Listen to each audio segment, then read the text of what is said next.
আমরা সবাই চাই উম্মার উন্নতি, অগ্রগতি, প্রগতি এবং বিজয়। কিন্তু আমরা এখন যা যা কাজ নিয়ে ব্যস্ত আছি, এগুলোতে ব্যস্ত থাকলে এই বিজয় অর্জিত হবে না।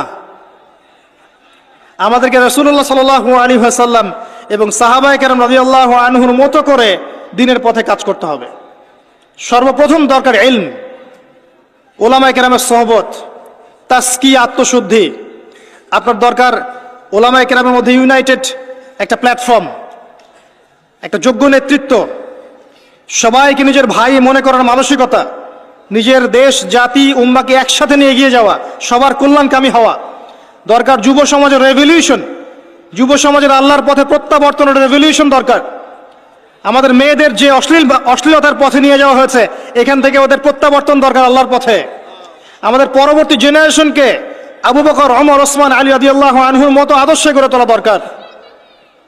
অনেক কাজ বাকি আছে, অনেক কাজ বাকি আছে, কাজের বহু বাকি আছে, পথ এখনো যোজন যোজন দূর।